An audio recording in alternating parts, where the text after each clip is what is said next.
I'll introduce Malique Jones. She is a graduate student in Pragya's co-worker and friend at the Taikaki Lab and our collaborator at Michigan State University.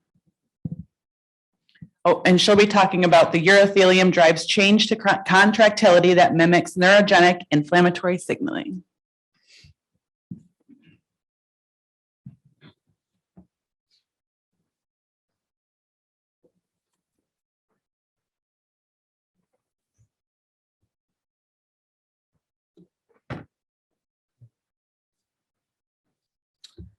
So good afternoon, everyone. So Pragya set me up so I could spike this off and tell you all about the Taikaki Lab and other projects. And more specifically, my project focuses on the neurophysiology and pharmacology of the urinary bladder and how pharmacological agents that induce inflammation can alter the physiology. And specifically, I'm interested in smooth muscle contractility. So why does this matter? So the proposed neurogenic bladder focuses on problems with nerve coordination to promote dysregulation of continence and then voiding as well. And so 50 to 90% of patients that experience neurogenic bladder, they also present with detrusor hyperreflexia. And so I'm really interested in how inflammatory agents can induce detrusor overactivity and how this can mimic a neurogenic inflammation state. And so before I begin, I will give a basic overview of the neurophysiology and pharmacology that led to my overarching hypothesis of this project. So in theory, a lot of people talk about the micturition reflex interval. So I broke this down into afferent outputs, neurotransmitter release, and then efferent inputs that all contributes to the micturition reflex. And so in terms of afferent output, I put a dotted line here because not a lot is known, but there are a lot of implications saying that this feeds into the micturition in terms of how the detrusor is contracting to induce voiding. And I'll further explain. And so here with afferent outputs, I'm sure all of you know that predominantly A delta fibers lead this process to start sensation. And the C fibers are only engaged at higher pressures or noxious stimuli can activate these C fibers in a normal condition.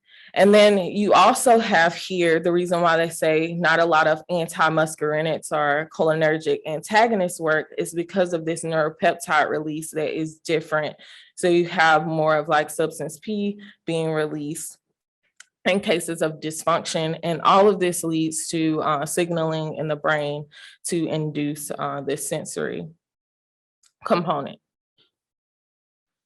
And so next with the efferent inputs, predominantly the bladder is cholinergic and there are some purinergic implications. And the main neurotransmitter under normal circumstances is acetylcholine. And this drives contractility through the muscarinic receptors M2 and M3. And then overall, when stuff goes wrong with the urinary bladder neurophysiology and pharmacology, you have this increased turn on of the A delta fibers and C fibers. So whereas at higher pressures under normal circumstances, the C fibers would be activated at lower pressures. Now you have this C fiber engagement. And here you have this switch in neurotransmitter release where you have more of substance P and ATP wreak havoc. And you also have changes in receptors expression. You have the NK1, NK2, where substance P acts on, and then you have the purinergic component as well. And also there is more of the purinergic that shows up, or the non-cholinergic part of this that shows up. And so this is like ATP dysregulation to cause dysfunction. And so I'm really interested in how the urothelium acts as a linchpin because it's able to release both neurotransmitters and neuropeptides along with other inflammatory agents to then create this bidirectional communication between both efferent nerves and afferent nerves. And as you can see in this component, it's my myofibroblast, and I'm not really focused on myofibroblast, but this is the hallmark for inflammation as well that can contribute to this signaling hub. And so this led to my overarching hypothesis in regards to this project about neuroinflammation being able to increase the contractility independent of both afferent and efferent nerve signaling. And so I use an organ tissue bath and I mount strips from non-diseased mice, and I either denude the strips or I keep the urothelium intact. And so I was interested in isometric contractility and how this can present with a change in the baseline tension, as well as seeing if compound 4880, which Pragya talked about earlier, could change or alter the nerve evoked contractions. And so compound 4880 is good in the sense that it's an inflammatory agent that can mimic certain components of neuroinflammation. It's also a basic secretagogue, and we have that mast cell component coming in. And it also has the ability to act on receptors similar to substance P. And so what I found with compound 4880 is that it requires the urothelium in this process. So we take non-disease mice, and we see that it's an increase in baseline tension and also an increase in phasic activity here. But in the absence of the urothelium, there is nothing that happens. And so that led us to believe that contractility of the smooth muscle is being driven by the urothelium. Also, I wanted to see if there was a change in the transient contractions, meaning changes of like before compound 4880 is added, so the baseline transient contractions, and then after. And we saw that there was an increase in phasic activity when the urothelium was present, but when we denude the urothelium, there's no increase in this phasic activity as well. And lastly, I wanted to see if compound 4880 had any effects on nerve evoked contractions. And what we see is with the urothelium intact, it augments the nerve evoked contractions. However, when we have urothelium denuded strips, this does not augment the electrical field stimulation. And I want to point out here that even with denuded strips, we still see nerve evoked contraction. So I'm still able to run a frequency response curve, meaning that there are still efferent nerves intact.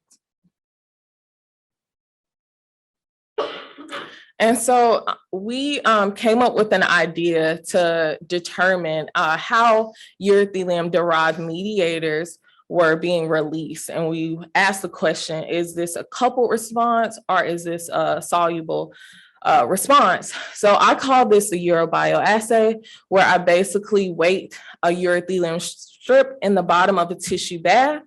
And then I expose both the urothelium to the bath, and also then I apply compound 4880. So what we saw here is equivalent to the Titanic before it meets the iceberg. And so we see this we see the urothelium being able to release substances to still cause this contraction here.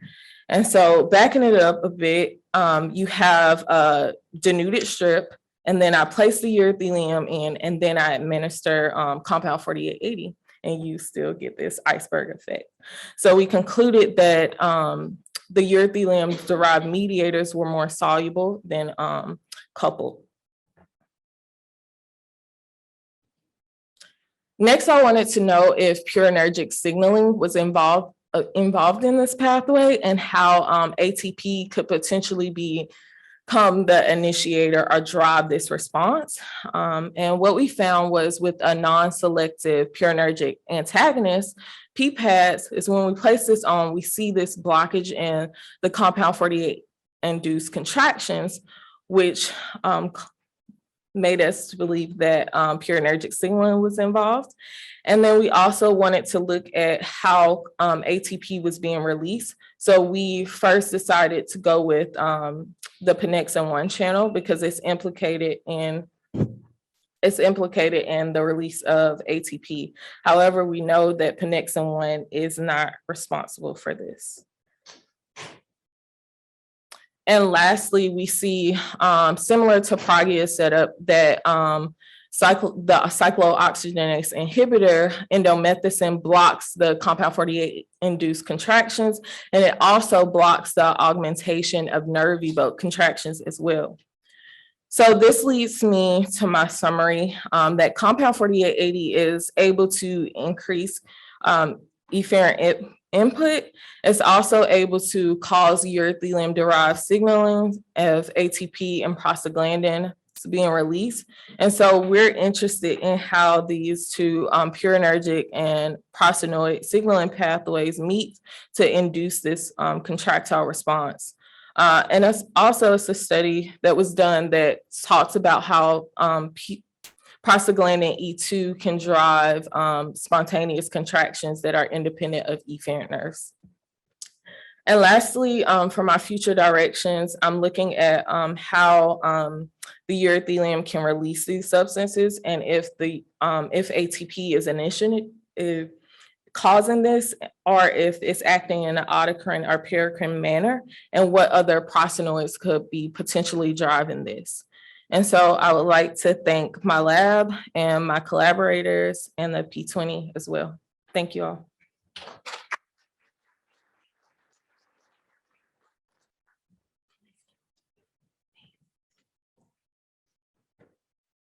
Very nice, thank you. So our next speaker is Ramy Goueli. I hope I pronounced that correctly, from the University of Texas Southwestern, and he'll be talking about neuromodulation in neurogenic lower urinary tract dysfunction. I actually called an audible on this, and so I will actually be talking about artificial intelligence and functional urology. I'm sorry about that. That's good too. Good afternoon. Thanks for allowing me to present and let me for changing the topic.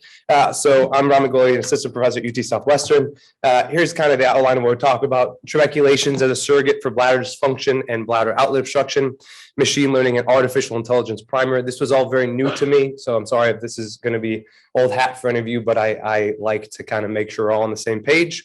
The current use of machine learning and artificial intelligence in urology, and then we'll talk about some of our data using automated cystoscopy trabeculation grading using 2D patch-based convolutional neural networks. Try saying that 3 times fast. I guarantee you can't.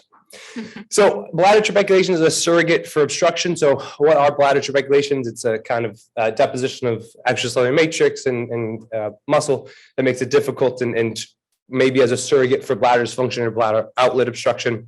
And so it's been shown in bladder outlet obstruction in about 5 out of 7 patients with obstruction, they had moderate or severe trabeculations in comparison to only 1 out of 13 who did not have obstruction. Bladder trabeculations has been suggested as an alternative measure of bladder function, has previously been correlated with urodynamic findings in 2013. However, to date, the use of bladder trabeculations as a clinical metric has been limited due to subjectivity inherent to the assessment. You ask 5 different urologists, they're going to give you 5 different gradings of trabeculations, which makes it incredibly difficult. Also, part of this was that we want to try and derive as much information from the interventions that we are doing, which is part of the drive of this project. So what is artificial intelligence? And kind of, you can see on here, artificial intelligence is any technique that enables computers to mimic human intelligence and includes machine learning, which is listed there, which is a subset of AI that enables machines to help improve tasks and experiences. Includes deep learning, and deep learning you can see there that permits a machine to train itself to perform a task. So when we talk about kind of definitions and making sure that we're all on the same kind of page, there's natural language processing, computer vision, machine learning, and predictive analytics.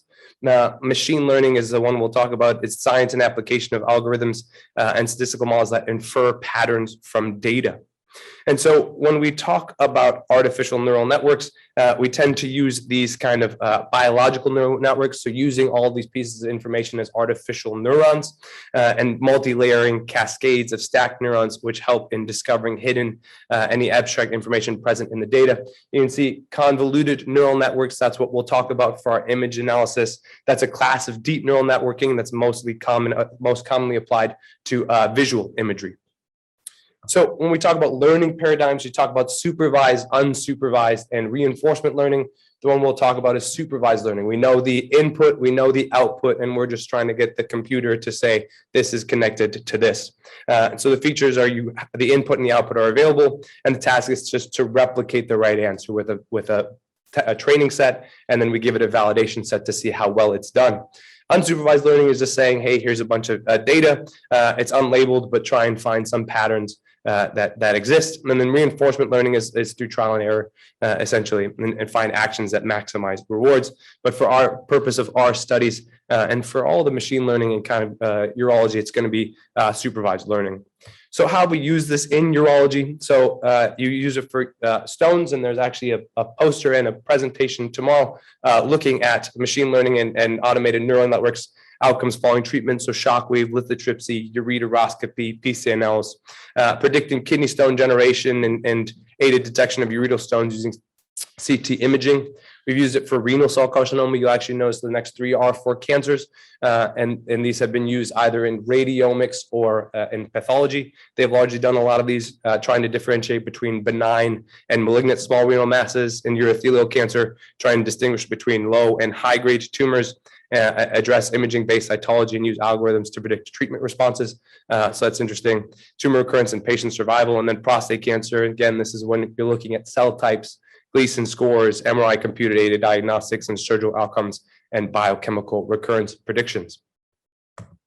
So when we talk about, there's actually a really nice study done out of North Carolina looking at artificial intelligence and urodynamics. And so they looked at about a bunch of patients, 799 that had urodynamics.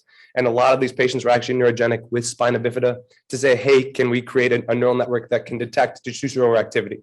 So detrusor overactivity is where the bladder squeezes without us wanting to. It works too well when we don't want it to. And you can see representative analysis, representations kind of here, all those spikes are detrusor overactivity.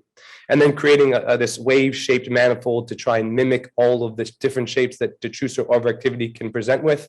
On urodynamics, can we develop some sort of system that can predict this pretty well? And so when they did that, they extracted all the DO events from these urodynamics. They essentially did an aggregate detrusor overactivity wave, and then they made a DO library. And then they used that DO library to say, hey, how well can we predict DO on urodynamics independent of the reads?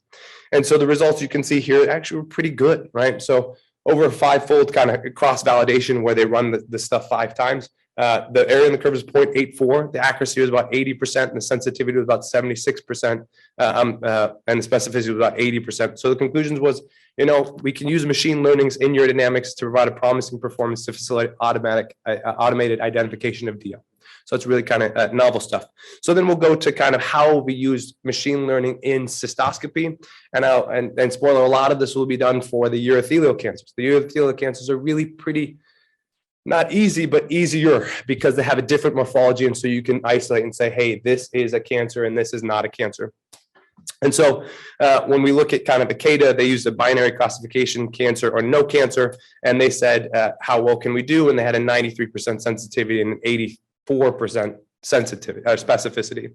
When Shikoliar also did this with 2 classes, benign and malignant, they noticed their per frame sensitivity was about 90% and specificity was 99%, and per tumor specificity was about 90% as well. So pretty good in terms of what we can do for cancers. When we talk about what can we do for everything else, so Eminaga processed about 18,000 images and essentially had 44 classes of patients, a lot of different classes. This was really ambitious. And so what I'll have you highlight is kind of these 2 right here. So bladder diverticulums and trabeculations. The number of patients for bladder diverticulum and trabeculations were 12 and 7 respectively, but you can see the number of images were about 400 and 200. So how does that happen? That happens because of data augmentation. So data augmentation is just rotating these images about 10 degrees and saying, hey, this is a new input for the computer. because depending on how you're looking at it, you can look at it this way and it's still a trabeculation. You can look at it this way, a trabeculation. It's just saying, trying to make sure the computer recognizes that any different confirmation of that same image correlates to the same outcome, right? And so they utilize multiple neural network models and developed two of their own kind of deep convoluted neural networks. And this is what they did. And so you can see, based on their best analysis, their exception, they had a classification accuracy about 99%, precision about 99%, recall about 90%. Again, this is they use so many different classes that I'd have to see their individual confusion matrix weren't included, but I think this is ambitious and maybe a little ambitious in terms of their findings. So what did we do? So we looked at kind of automated cystoscopy regulations. And so we ended up looking at the objective was to develop a machine learning algorithm to grade the severity of bladder trabeculations on cystoscopic imaging and develop a predictive model of bladder function using this imaging. Patients are getting cystoscopy anyways. We want to derive as much information from that cystoscopy as possible. Neurogenic patients get bladder trabeculations, obstructed patients get bladder trabeculations, females get bladder trabeculations. We don't know what they mean, but if we can stratify them and detect them and grade them appropriately, maybe these now correlate to patient outcomes. The hypothesis was that we can develop an algorithm to grade the severity of trabeculations on cystoscopic imaging. It was not a very ambitious hypothesis, but you'll see it's a little bit difficult and a little bit tenuous as we kind of go on. So we ended up looking at a retrospective review on all non-neurogenic male patients that since essentially 2019 to 2021. To any of our study personnel with any LUTs that underwent in-office cystoscopy. We record all of these cystoscopies, and so you can retrospectively review them. And I ended up watching like 150 or 200 videos. It was not fun, but then you're capturing patients and you're saying, you know what, this is a good frame for mild, moderate, severe trabeculations, and then we're having two urologists grade those images to say, now we can give the computer our input and our outputs. The retrospective chart review, and we're currently undergoing that now to say, how do these trabeculations impact kind of outcomes, and in this patient population, post-unobstruction. So we included 27 patients. This was 90 images total who were included in our analysis. And then you can see kind of how it was done. So I would say, you know what, that's a good trabeculation picture. Then we would crop everything out and we'd have that kind of image all the way on the right. And then we would label it. And so this was the one paper that graded trabeculations and was published in 3 different severities. So none, mild, moderate, and severe, and their individual parameters here. One of the people I work with graded trabeculations out of 10, and sometimes something was an 8, sometimes something was an 11. And you're like, an 11 doesn't make sense, but again, it's an 11. And so it makes it very difficult. So as long as we can make sure that what we are saying is all the same, the hope is that we can develop at least a way to accurately diagnose these or actively grade them. So our initial iteration was 9 patients. We wanted to say, you know what, is this worthwhile? Can we even do this? Is this legitimate?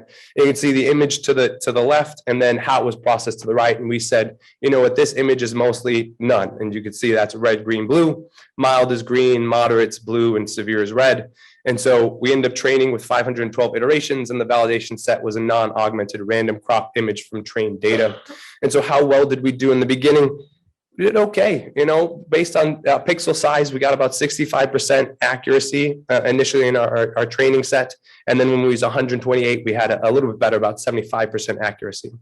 So then what were the limitations about this? Heterogeneity of trabeculations within any given image. So in any given image, it's not all or none. There could be some moderate trabeculations, some severe trabeculations, some mild trabeculations, and maybe some had none, right? Limited sample size, class imbalances. We didn't have a lot of grade 3 trabeculations, and image quality became a big thing. So that's why we went through 150, 175 patients to get less than 30, because it was just either it was too cloudy or there's too much shadow or something like this. The light wasn't good, or we weren't close enough, or it's too blurry that we had to just get rid of those cystoscopic images.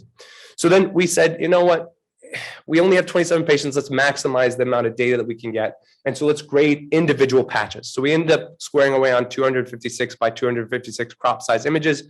You can see essentially what we would get is these individual patches like to the left. And I would say, you know what, that is a mild level of trabeculation. And I would go that through every individual patch within the whole picture as a whole. And so you could see again, kind of grading these and moving forward with that based on the image quality. And you can see based on patch-wise image processing from those 27 patients, we're able to generate, a lot of images. Between mild, we had 351, moderate, 173 images, none, 332, and severe, again, that was a little bit difficult. We only had 60 images because those patients it was just difficult. They just had cloudy urine from just bad bladder dysfunction, right? And so we had training and testing patches. And so he said, let's throw it in the computer, all 4 classes, let's see what we get, right? And our training set was about 40%. If you were just throw at a dartboard, you had about 25%. So we said, why is this not as good, right? And so we looked at our confusion matrices. And so our confusion matrices for our training cohort, you can see percent correct and percent incorrect on the right. We actually did okay in our training set for mild, moderate, and none, but we did not so great in the severe. When we looked at our validation data set, we did actually not very well in the severe. We missed 100% of our severe tuberculations.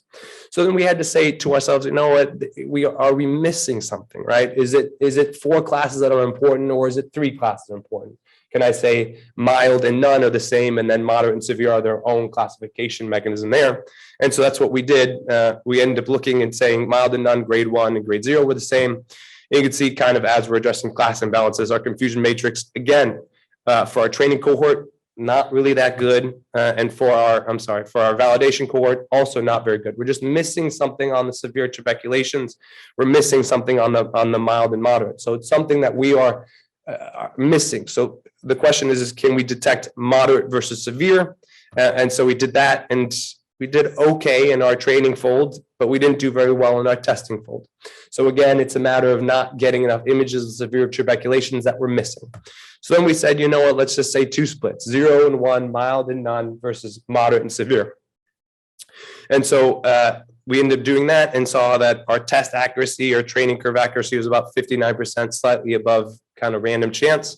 And then in our kind of experiment 4B, where we did these 2, you can see actually we did pretty good at distinguishing moderate and severe versus kind of mild and none. So maybe that's enough. But how does that portend to outcomes? We don't know yet. We have to kind of take this to the patient data.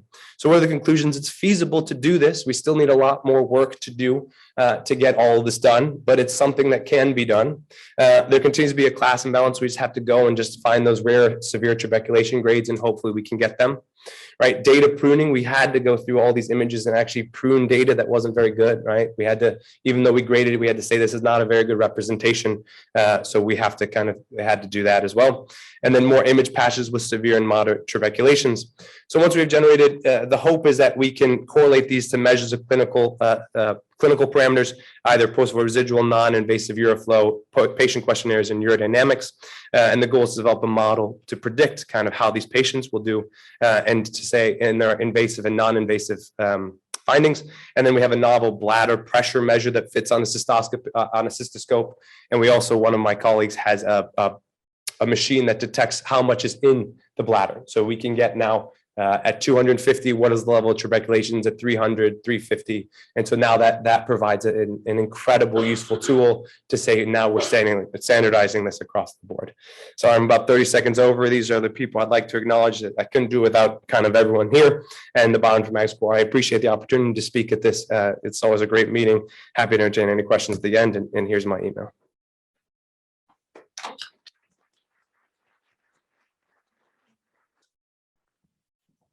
Thank you. And next up, we have Dr. LaTasha Crawford. She's a K12 scholar at the University of Wisconsin-Madison, and she will be asking the question, what can nerve injury tell us about urologic pain symptoms, sensory ganglia as a site for somato-visceral crosstalk?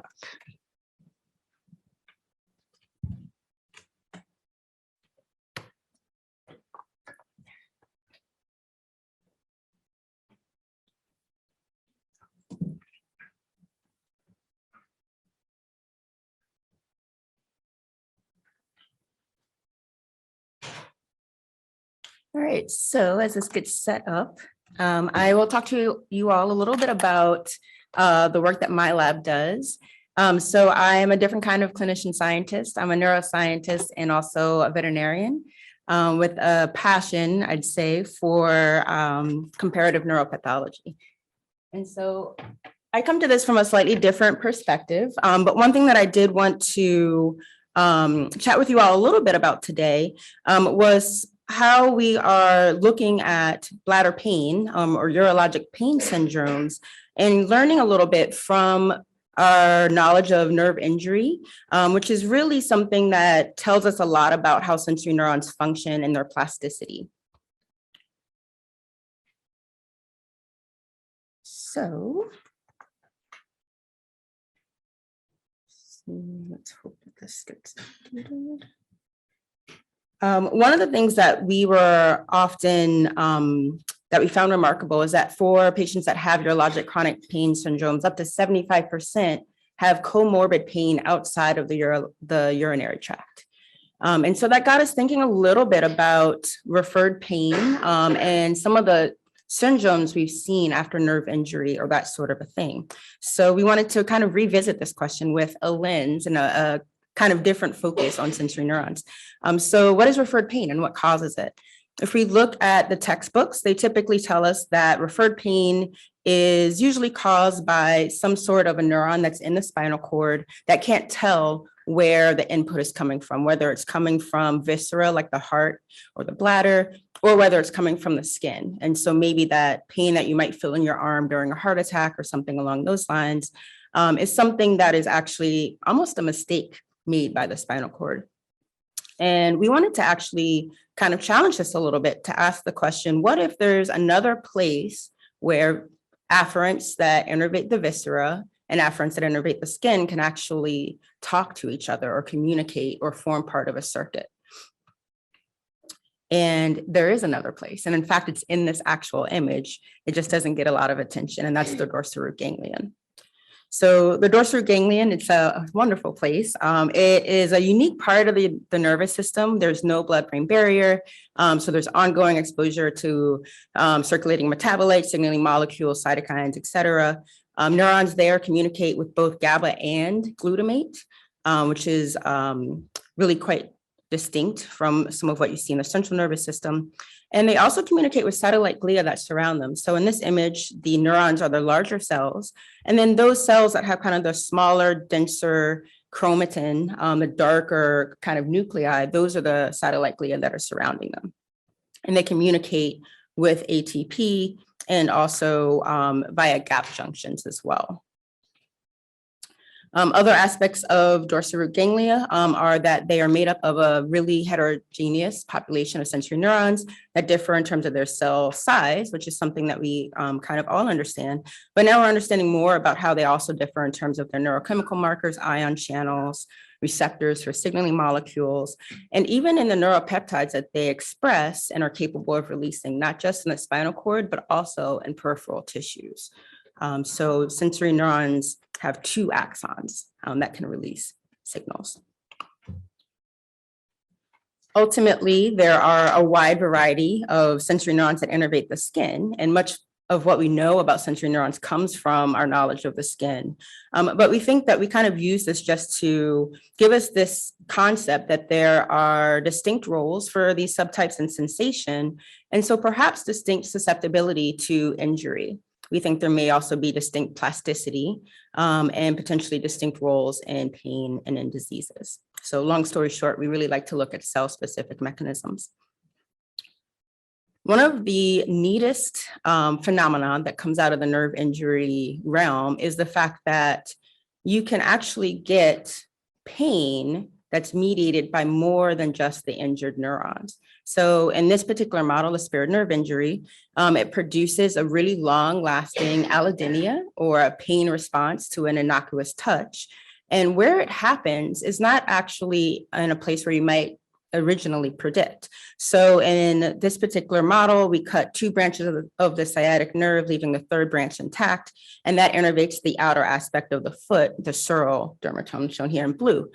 The middle of the foot loses innervation and loses sensation, as you might think. But that part that's innervated by intact, uninjured neurons is not normal. It's actually very painful for the animals, and it's a long-lasting pain.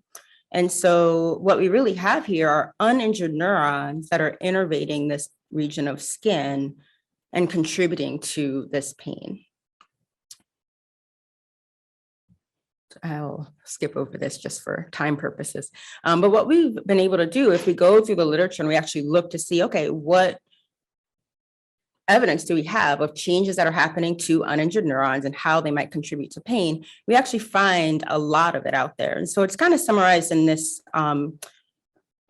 image here on the right, where you can see after injury, there are a wide variety of molecules that can change within dorsal root ganglia, including TRPV1, CGRP, and a few other neuropeptides and signaling molecules. But many of those same things also change in uninjured neurons. And in some cases, they change in the opposite direction. So there's a couple of examples that are here. One of the things that I think has come out that's been really quite informative is the fact that those changes in uninjured neurons contribute to pain. And if you ablate them or actually find a way of blocking their activity, you can actually alleviate mechanical allodynia, or that touch-induced pain that occurs after nerve injury. So essentially, these changes that happen are occurring in neighboring neurons, but also in neighboring DRGs as well. And it's not just the neurons in the DRG that are changing after nerve injury. So there also are resident macrophages and satellite glia present. Here you can see the satellite glia in green on the left, and then on the right, you can see the cyan is showing resident macrophages that are there. And after nerve injury, both of these populations are known to proliferate and contribute to pain as well. And you can alleviate pain by blocking that proliferation or blocking that activation, or blocking the way in which those cells communicate. So with satellite glia, there's an increase in gap junctions that allows not just the flow of dye to create this wonderful image, but there's also electrical signals flowing out from that neuron and into the satellite glia around them. And that actually enables electrical coupling between neurons that are next to each other that can fire together in a coordinated fashion. And that only occurs after nerve injury. So what if the DRG may be another place where these sensory neurons can talk to each other, and where plasticity may actually be playing a role?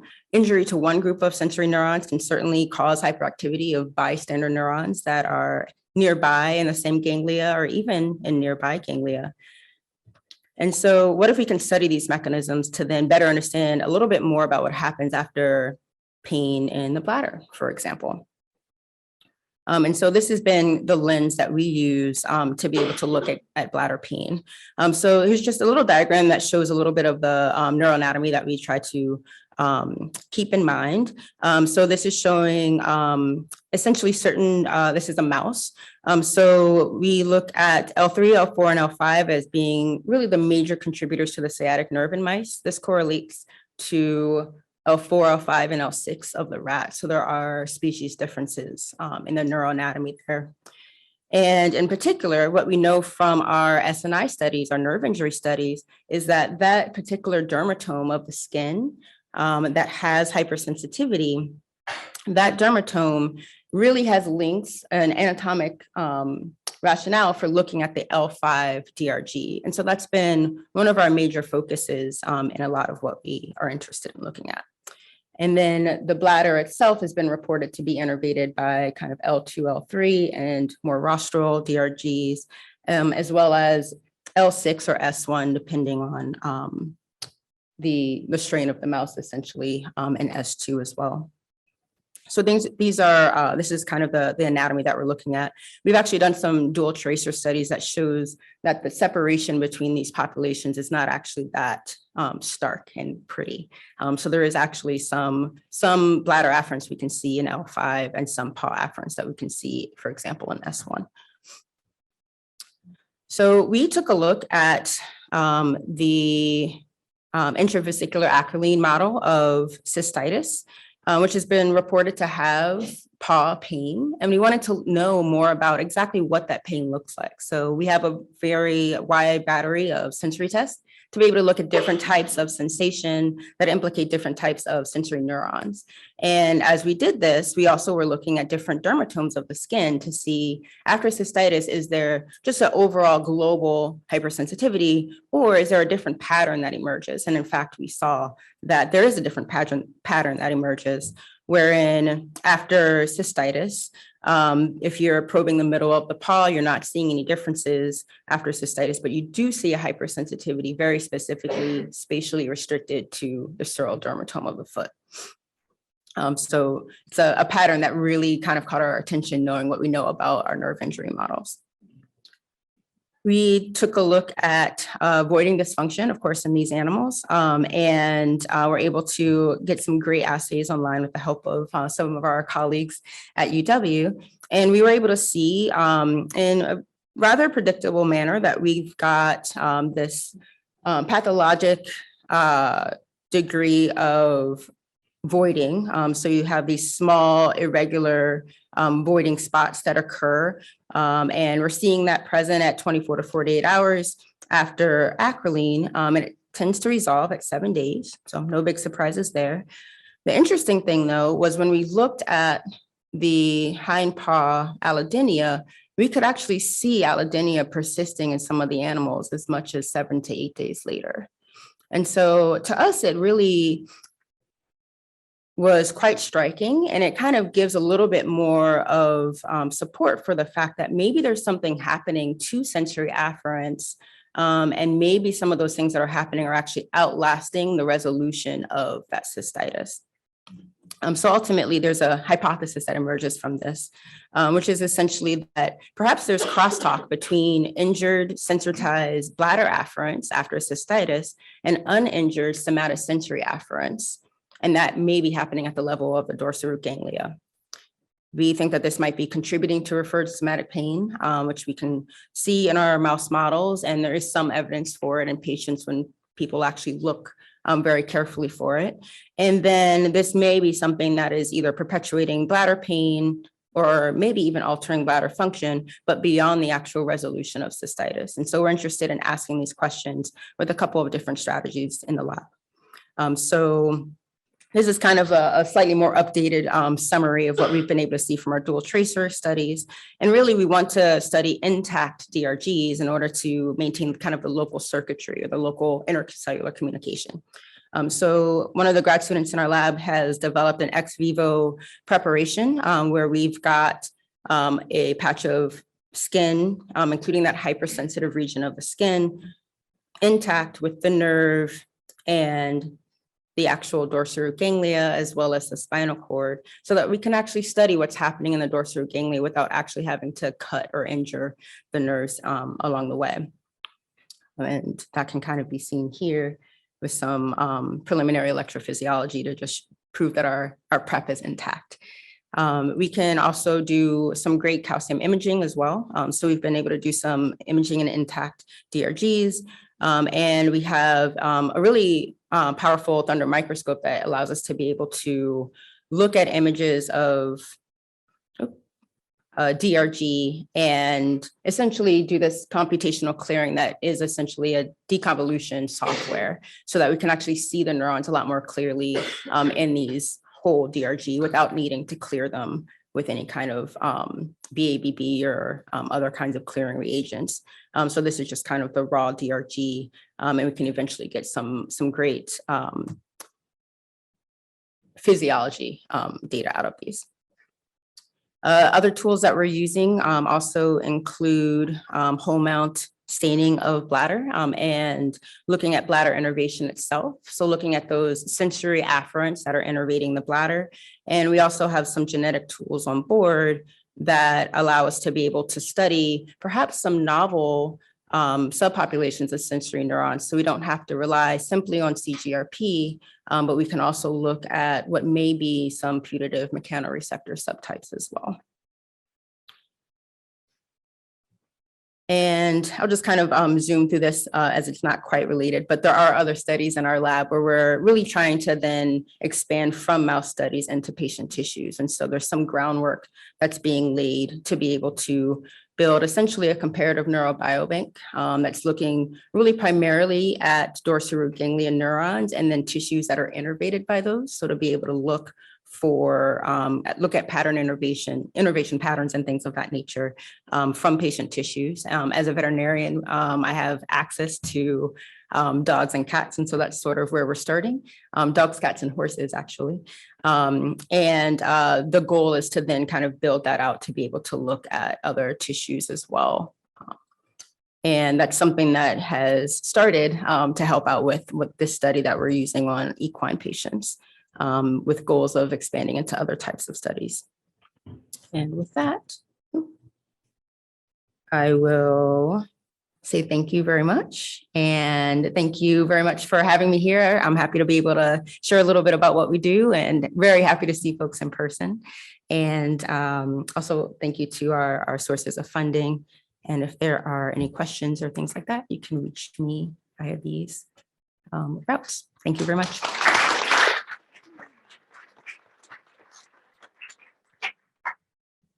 Thank you, LaTasha. We'll save questions for at the end of this session. So our next speaker is Kimberly Keil Stietz. She's from the University of Madison and the O'Brien Center there. And she is also an Opportunity Pool Awardee from Stanford University O'Brien Center. So she's doing this virtual? Yes, she's doing it virtual. Awesome. So she'll be talking about the role of developmental exposure to environmental neurotoxicants, PCBs, on the lower urinary tract. Perfect. Thank you so much to everyone from the CAIRIBU Organizing Committee and inviting me to present today. I'm assuming that you can hear and see me, so I will just keep going unless I hear otherwise. No, you're good. Thank you. Okay, great. So yeah, I'm going to be talking today about these environmental chemicals that we use in our lab and how they may contribute to lower urinary tract dysfunction. And let's see if we can advance our slides here. There we go. Okay, so I don't have to tell this group that obviously bladder control is one of the major issues that can decrease quality of life in patients. And we're interested in all of these LUTS symptoms when we're studying our mouse models in our lab, but we're especially interested in incontinence, increased frequency, detrusor instability, urgency, things like this.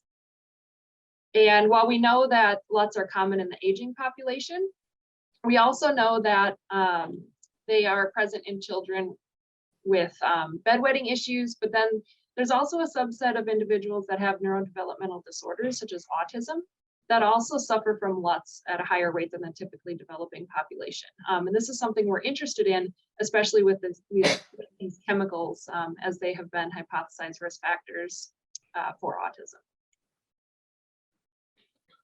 So, like many diseases, there's complex etiology, and it's likely a mixture of both genetics and the environment. And as I mentioned, our lab is primarily focused on the environment. What are some of these things that could be contributing to diseases? And our particular chemicals of concern are the polychlorinated biphenyls, or the PCBs. So these are a class of man-made compounds. There's over 209 different congeners. They were typically produced as chemical stabilizers and heat dissipators. So they were in electrical transformers, they're in caulking, building materials, paint, things like that. And they're useful because they are very stable, and they also do not degrade easily. So of course that becomes a problem with these legacy chemicals. So the production of PCBs was banned in the 1970s in the United States. They were banned a little bit later in other countries. However, we're still exposed and they're still present in the environment. And this is largely through legacy sources. So any old buildings and materials, like I mentioned, those are still around, or they are still leaking from waste sites where these older materials are stored or being decomposed. And then unfortunately, and probably more concerningly, there are contemporary sources of these PCBs. So these arise as unintentional byproducts of chlorination processes. So the number one producer is paint pigment production. So you can get the production of these PCBs, usually lower chlorinated PCBs, as an unintentional byproduct. And what's concerning about this is we know less about these PCBs in terms of their targets in the human body, because they weren't necessarily produced prior to that ban. So these are kind of a new class of PCBs that we need to study with our understanding of their health effects. And so the PCBs are basically everywhere. They can be leached into the soil, they're released into the air, released into the water. So as a byproduct of this, our primary routes of exposure are inhalation. old buildings, as well as that which is just in the air circulating from the environment. And then the primary source is usually the diet. So these PCBs are highly lipophilic, so they bioaccumulate up the food chain. So any fatty sources of food are primary targets for having these PCBs in our bodies. So meat, dairy, and fish are usually our #1 concerns. So why do we care? So PCBs remain a health concern, and it's largely due to the effects that they have on the brain. So the PCB connection to the brain has been well studied. And as I mentioned, they have been linked as risk factors in some cases of autism. And the mechanisms of this PCB-induced neurotoxicity are several-fold. So there's evidence that they're capable of increasing dendrite morphology. This in turn alters synaptic connection and signaling within the brain. They can elevate calcium signaling within the brain. They're linked to inflammation and immune dysfunction, endocrine disruption, and there's even new evidence now that they can alter the microbiome. So several pathways that we know how they act in the brain. And what's also interesting is that a subset of individuals with ASD have higher comorbidity of LUTs. So bedwetting and daytime accidents is higher in these individuals. And it's not necessarily just a centrally mediated process with this. Some of these individuals also have differences in uroflow and things like that. But this link is really not studied, and it's something that we will maybe go into in the future, especially thinking that maybe a subset of these individuals could be exposed to PCBs, and that could be leading to these LUTs. But the major unanswered question right now is this giant red arrow. We know PCBs act in the brain, but what do they do in peripheral targets such as the bladder, and do they contribute to LUTs? This is really not examined, and it's the focus of our lab for right now. So how do we do this? So I have a lot of help in the lab, and most of this work I'm going to show today has been done by my graduate students, Connor Kennedy and Monica Ridlin. And Monica is here today, and she's also presenting a poster, so I encourage you to talk to her, as well as my technician, Audrey. So how we model our exposures is we use wild-type female mice, and they're exposed to a mixture of PCBs that mimic the top 12 PCBs found in pregnant women who are at risk of having a child with autism. And this is also a contemporary cohort of women, so it also represents levels that are within the human population within the last 10 years. So these animals are dosed with 3 different concentrations. These concentrations lead to PCB levels within offspring tissues that are in the range that are found in human tissues. So we do the best we can to mimic that. And these females are dosed for 2 weeks prior to mating, and then all through gestation and lactation. And then at postnatal day 21, the offspring are weaned. And then this is their last possible exposure to the PCBs. So once they're weaned, they're no longer exposed. And then we are taking these offspring and we are testing voiding function, among other things, in animals once they reach 6 weeks of age. And that's the focus I'm going to talk about here today. We're extending this out to a 12-week time point, and I suggest you go talk to Monica at her poster session tonight, and she'll tell you all about the 12-week data. So we take advantage of the rodent urinary function testing core, which is here at the O'Brien Center at UW-Madison. This is a fee-for-service core, and I am also now a co-director of this core. So if you have questions or would like to contact us about using the core for your studies, please feel free to reach out to me. So one of the first tests that we do is called the spontaneous void spot assay, or VSA. This allows mice to urinate freely over a 4-hour period of time on filter paper, and we can image the voids and get an idea of what has happened in that 4-hour period. So when we do this with our PCB exposed adult offspring, we see that the PCBs increase the number of small urine spots that are produced. And this is a phenotype that we see in males as well as females. So we have this small spotting phenotype.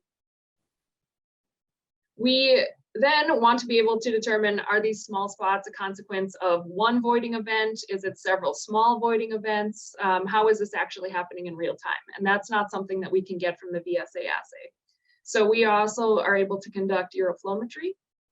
And this allows us to look at individual void events. So there's a camera, records the void falls on a balance. So we also get flow data as well with mass and time. And PCBs didn't have as many changes in this parameter, but the major one that we did see is that in the males at the lowest PCB concentration, there was a significant decrease in the stream rating. So when we are looking at these urine events, we classify them as either a single drop, and that was the one void event, or a void event that consists of multiple small drops, or the void was a strong void and it's all a stream and you can't even distinguish drops from it. So we can use this semi-quantitative method to get an idea of how are these animals producing small spots on a VSA paper. So in the case of the males at the lowest PCB concentration, they have a decrease in this stream rating number. So it suggests that when they're voiding in these small drop-like voids. It's not a normal stream of voids. No effect observed with uroflow in the female mice.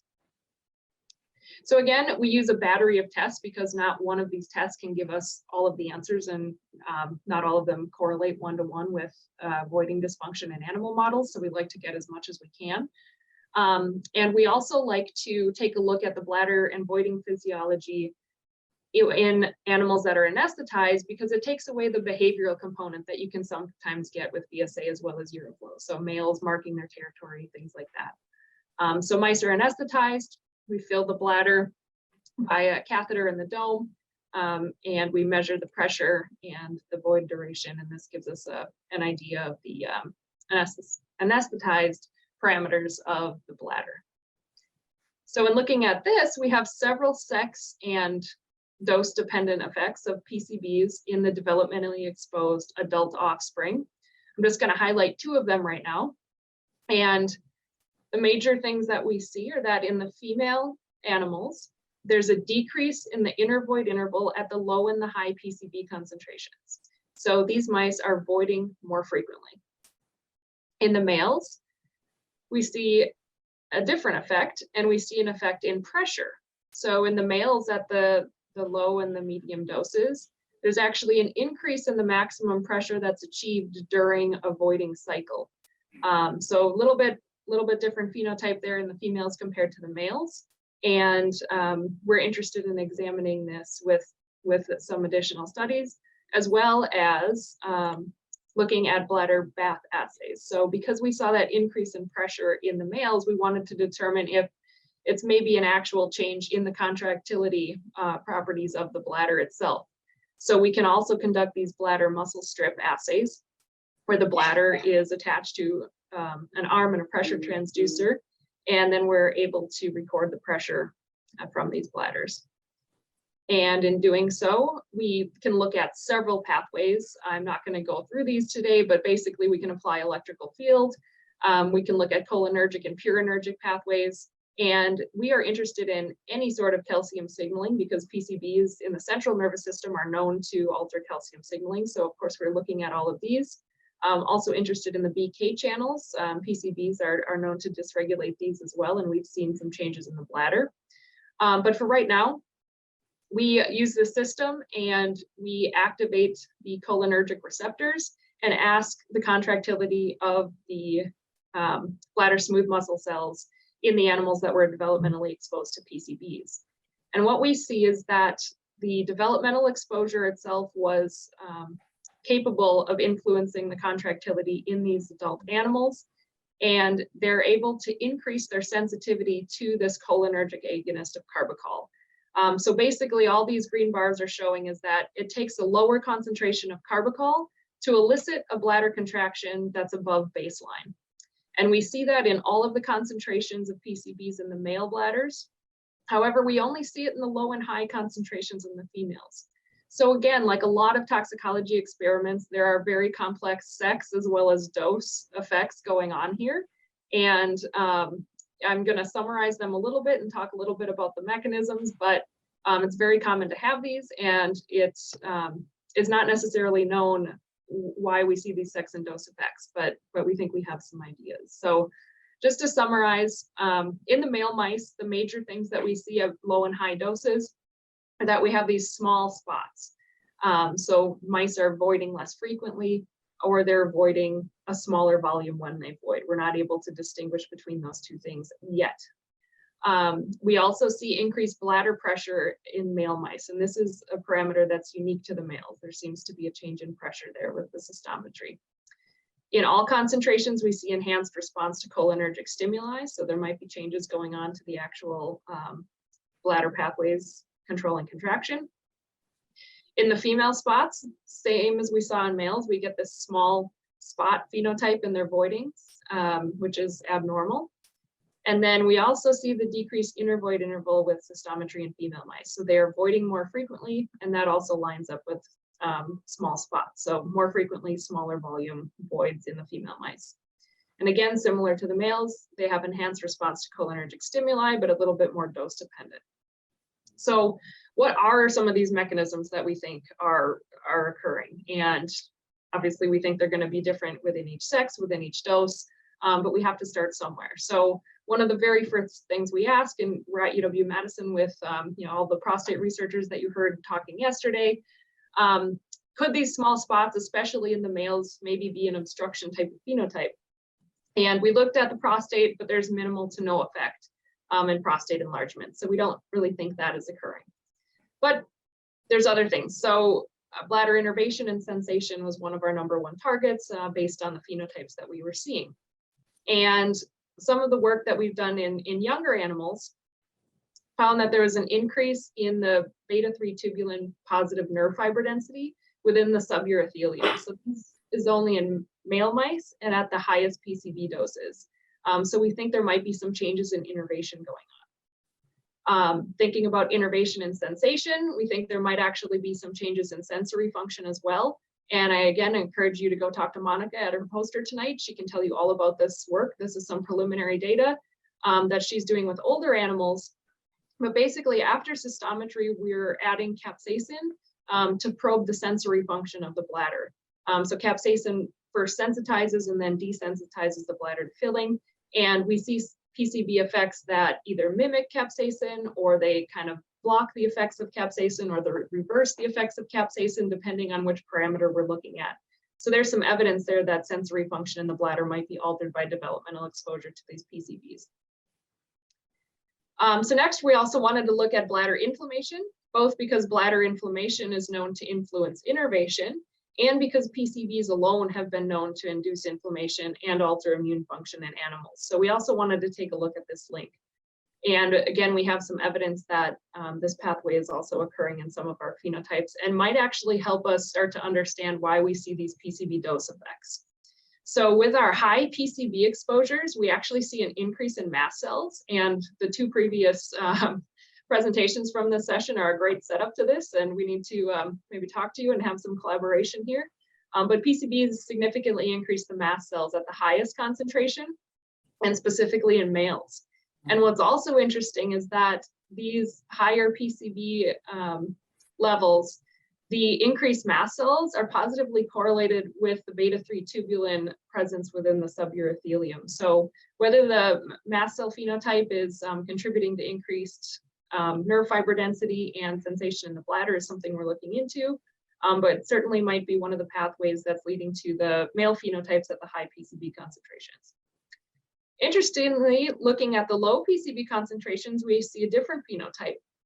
So at these low concentrations, and specifically in female mice, we're seeing an increase in the number of CD45 positive immune cells. This is kind of a pan immune cell marker, but the green cells here are the CD45, the red is the urothelium.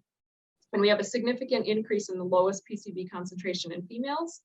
And we're thinking that a subset of these immune cells are macrophages. So we have F480 positive stained immune cells that are also increased at this lowest PCB concentration in female mice. So we are pursuing this pathway and asking whether infiltrating immune cells are contributing to this bladder phenotype, and Connor is working on this work right now. So we have these kind of targets looking at the level of the bladder, but like we've been talking about today, there's also CNS and DRG inputs that might be contributing. So first, we want to look at CNS levels as well, and that's where Monica's work comes in, as well as the Stanford O'Brien Center's Opportunity Pool Award that we were just awarded this year. So with that, thanks to everyone and great to hear questions later. Thank you.